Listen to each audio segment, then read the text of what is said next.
Wala.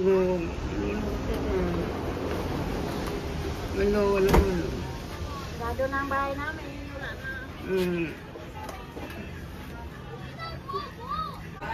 Hi mga labababs! Patay mo na lang electric fan. Sino Patay ba ilaw? Ay, electric. Ay, wag na. Hi guys! Welcome to my vlog! We're here sa bahay nila Kuya Lloyd. Bakit? So ngayon, didemolish na yung bahay namin at nakapaglipat na si Mama ng mga tirang gamit namin dito sa bahay. So tingnan natin yung bahay doon kasi gigibay na siya tomorrow. Pero hindi na siya mabavlog. Hindi siya mabavlog kasi aalis na kami ngayon. Ito na yung last na makikita nyo ang kaingin. So kasama din natin si Joven. Say hi to my vlog, Mom. Hello! Sorry, may yain ako. Baka parang naka-drugs ba ako dyan? So, andyan din si ate sa set. So, anyway, dito si Mama. Siya ang nag-asikaso ng mga gamit natin dito. So, look. Mom, what happening? Ito, empty house na. Ito ngayon na siya. Oh, yan mo. So, ito na ang ating bahay. Super empty na siya. So, ito yung dati nating bahay. Kung makikita nyo, pag dito pa kami nakatira, tatama na ako sa ceiling. Dito ka po lang dati, kaliit. Oo, Ngayon mga mo. dito. Sa ganda. So, dito din si Tatay Lito ang nag-help sa amin sa paglipat ng mga natirang gamit. And actually, kasama din namin si Mother Queen. Tsaka si William, piling ko pag dito pa kami nakatira, tatama na siya dito kasi mas matangkad na sa akin si William. So, ayan. Tatama na din ako dito. Okay.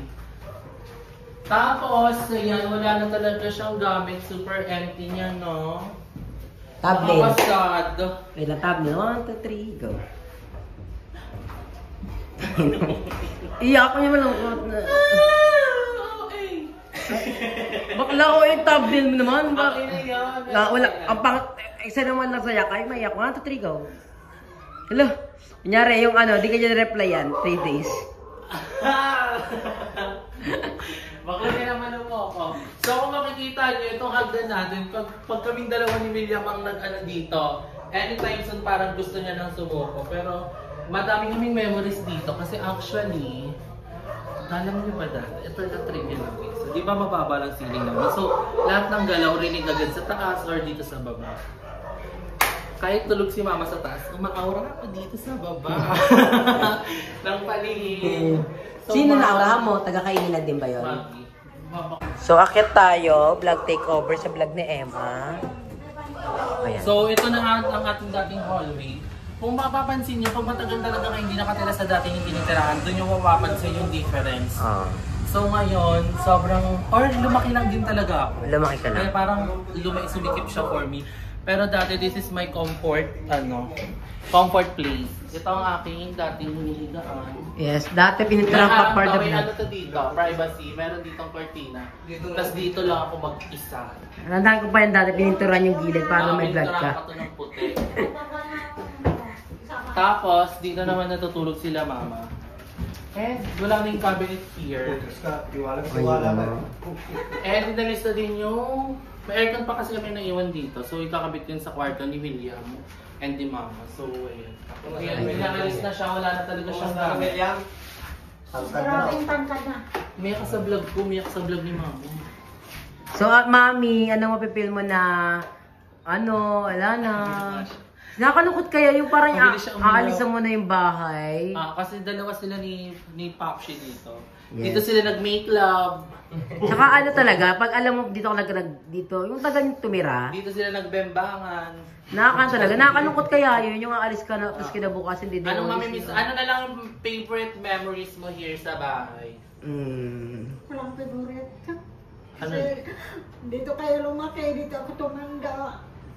Binuo namin yung bahay kaming dalawa ni Papa. Tapos si Papa wala na. Ako na lang mag-isa ngayon nagigpit sa lahat ng gamit na. Buti nga, mayroon akong mabait na kapitbahay. Yes. Kahit demolition na, meron pa din tayong all for one. Yes. So, ayun. Tinutulungan nila ako kahit pa paano. Malaking tulong sila sa akin. At saka doon sa lilipatan ko sa, alam mo naman sa subdivision, kanya-kanya ang tao doon.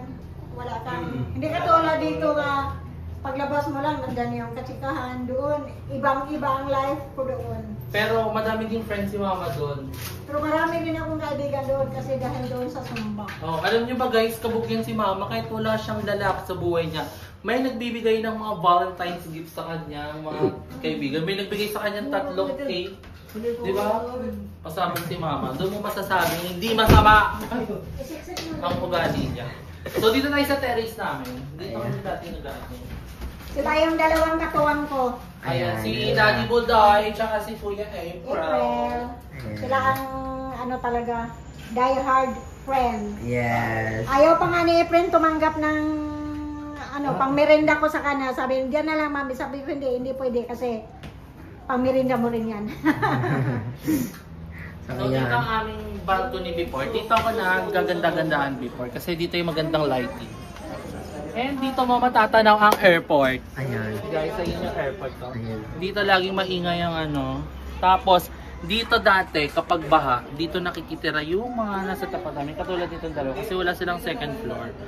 So, kapag may baha, lalo ng Undoy, ayan, dito sila nag-stay nun. So, yun, nakakamiss here. Tapos may mga halaman lang dito. Saan dati may aso dito, di ba? Saan yung aso? Si... Nakalimutan ko yung pangalan. Di ba? Wala kang pake. Di mo sila nagaan. Di mo pa pinakain yung 3 araw ata. Go. Okay, nagasay si Kuya Luis. Di mo pinapakain yung aso. Kinakagat kasi ako. Hindi mo pinapakain. Nasa isip mo volleyball.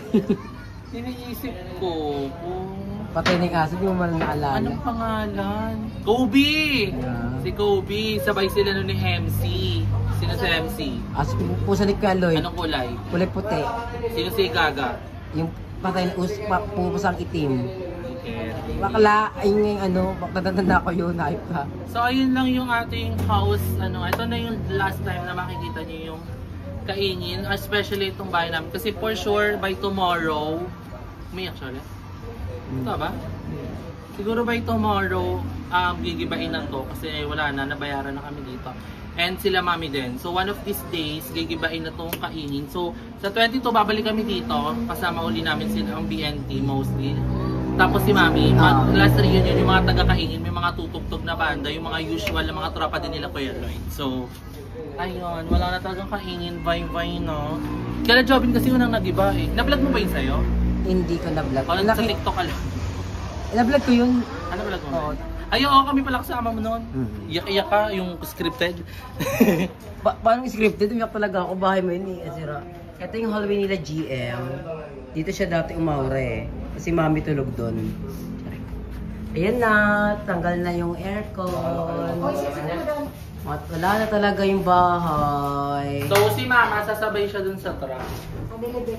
Kasi wala tutulong niya yung Uy, gaga nakakalungkot talaga. Yung alam mo yung gentong feeling, aalis na kayo. Tapos, next day, wala, nag-iba na Hindi siya. kasi mababaw luwa ako, di ako katulad nitong happening. Hindi nakakano kasi te, yung feeling na gano'n, yung parang wala. No?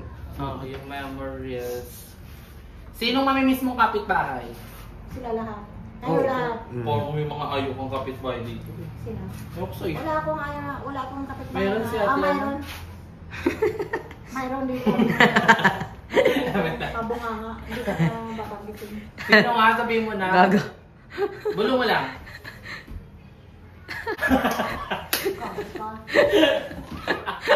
Hindi, hindi naman. Tingin mo yan ha.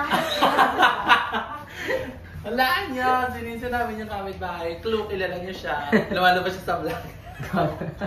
Wala na, yan na. Babay na talaga. Guys, bye-bye kaingin na talaga. Uy, gag na ako, miss. Tingin mo yan ha.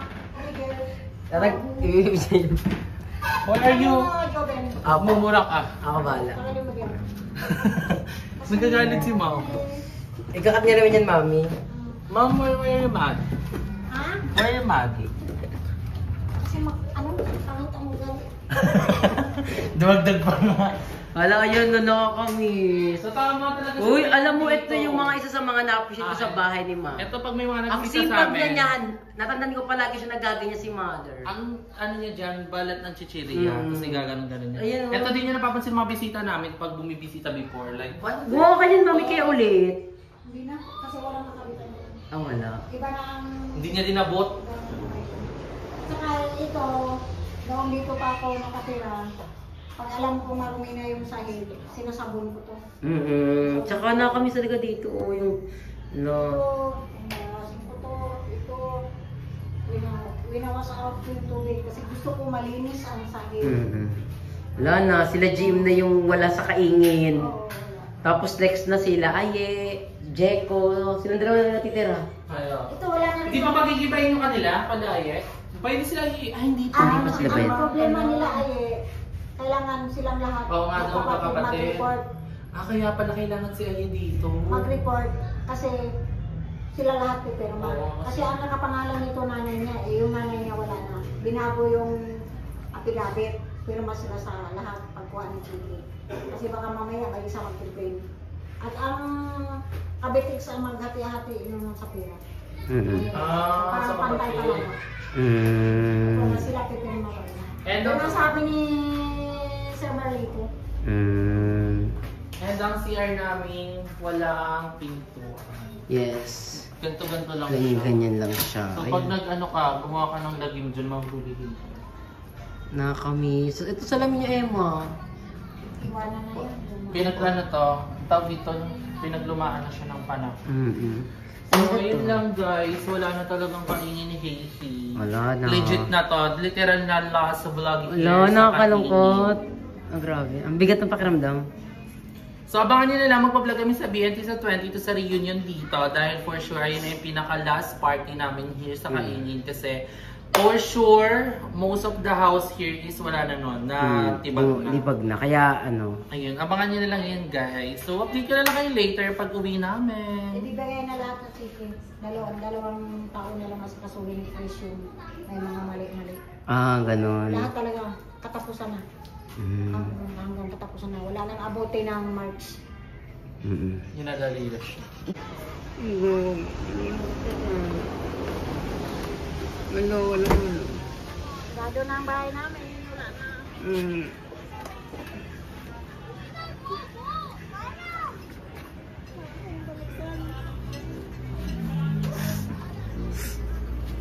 Don't cry na, mom.